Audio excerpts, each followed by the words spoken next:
دیوبند میں نے مانا ہے میرا بس یہ نعرہ ہے، میں کرتا ہوں یہ اعلان دیوبند مجھے پیارا ہے۔ حضرت علامہ شوکت سیالوی صاحب بات کر رہے ہیں؟ جی میں عرض کر رہا ہوں۔ جی سر خیریت سے؟ میں آپ کو کئی دنوں سے ٹرائی کر رہا ہوں لیکن شاید آپ مصروف ہوتے ہیں، بڑی مہربانی آپ نے کال اٹھائی۔ اللہ اکبر، اللہ خوش رکھے، مجھے پتہ نہیں چل سکا۔ جی حکم فرمائیں۔ جی حضرت ہم تو ہیں آج کل کے سوشل میڈیا والے لوگ، ٹھیک ہے نا، آپ کو پتہ ہے، تو آپ نے دیکھا ہوگا کہ کچھ عرصے سے مولانا سعید اسد صاحب اور یہ جو خضر حیات مماتی ہے، اس کا کوئی علم غیب پر کوئی بحث چل رہی ہے۔ اچھا جی تو خضر حیات کہہ رہا ہے کہ جی آپ حضرات تو علم کلی مانتے، علم غیب کلی مانتے ہیں، اور جیسا کہ حکیم الامت مفتی احمد یار صاحب گجراتی نے جال حق میں لکھا ہوگا، پتہ نہیں دیگر حوالے پیش کیے، جبکہ مولانا سعید اسد صاحب کی جو ہم نے سنی ہے ویڈیو، اس میں وہ اپنا نظریہ یہ پیش کرے کہ ہم بس مطلق علم غیب مانتے، کلی کا وہ اقرار نہیں کر رہے، یا کیا مطلب ہمارا کیا عقیدہ ہونا چاہیے علم غیب کے بارے میں جو جامع مانے، جو ہم پیش کر سکیں؟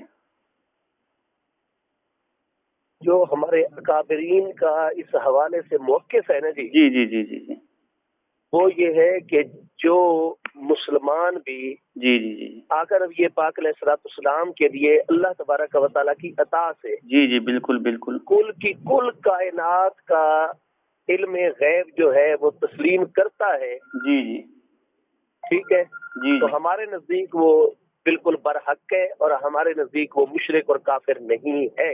جی آپ نے وہ ملاحظہ فرمایا، آپ کے پاس یہ ہے علامہ سلطان محمود صاحب پپلانوی رحمت اللہ تعالی علیہ کی کتاب ہے نجوم الرحمان، اسی مسئلے کے اوپر۔ نہیں آپ ایسا کریں کہ وہ کتاب منگوائیں، وہ کتاب آپ کہاں رہتے ہیں؟ میں تو کراچی میں رہتا ہوں۔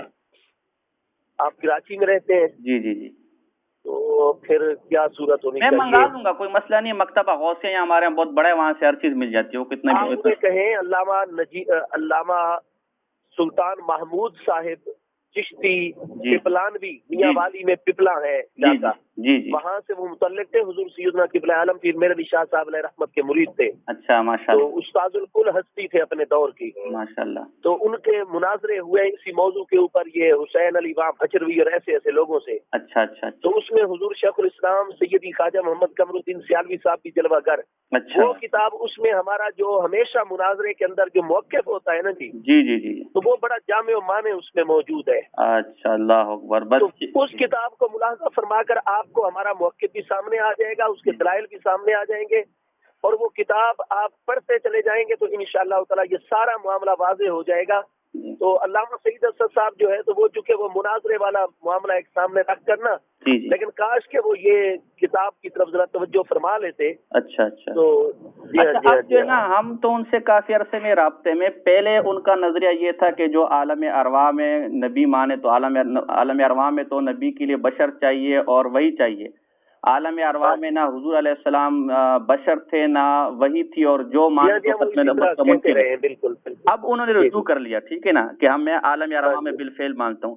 تو میں نے اب ان کو فون کیا کہ حضرت آپ تو وہاں جو ہے کہتے تھے پہلے کہ بشر ہونا چاہیے، وہی ہونی چاہیے، تو اب بھی تو نہ وہ بشر نہ وہی، اور اب جس کو ختم نبوت کا انکار کرتے تھے اب اس کو آپ نے مان لیا، تو جنجلات نے کال کاٹ دی کہ میں نہیں بات کرنا چاہتا۔ تو یہ کیا ہے، کبھی کون سا کیڑا آپ اتنا عام لوگوں کو ختم نبوت کا منکر بنا دیتے؟ اب بھی انہوں نے جو رجوع کیا ہے نا، وہ میں نے پڑھی ہے تحریر۔ اچھا، اب وہ چونکہ وجہ یہ ہے کہ ان کے فتح کی وجہ سے علامہ اشرف سیالوی صاحب کافر قرار پاتے تھے، ختم نبوت کے منکر قرار پاتے تھے ان کے بقول۔ جی اور علامہ اشرف سیالوی صاحب نے جو تحقیقات لکھی اس کی روشنی میں سعید اسد صاحب کافر قرار پاتے ہیں عالم ارواح کی نبوت کا انکار کر کے۔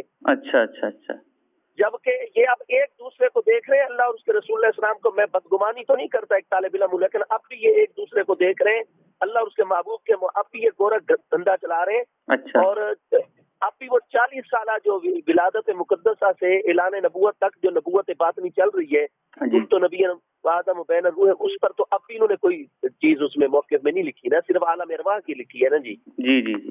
تو برحال یہ بزرگوں کا معاملہ کیا اس پر کہا جائے گی؟ تو ویسے ایک دفعہ ان سے ان کے کسی ساتھی نے کہا تھا کہ علامہ صاحب کو ان کے ساتھی چھوڑ گئے مدرسے کے معاونین، تو آج کل وہ مشورہ یہ کر رہے ہیں کہ مجھے تو معاونین چھوڑ گئے تو میں رجوع کروں یا نہ کروں، تو مجھے تو ایسا لگتا ہے کہ معاونین معاملہ یہ صرف اسی وجہ سے اہل سنت نے ان کو بلانا چھوڑ دیا ہے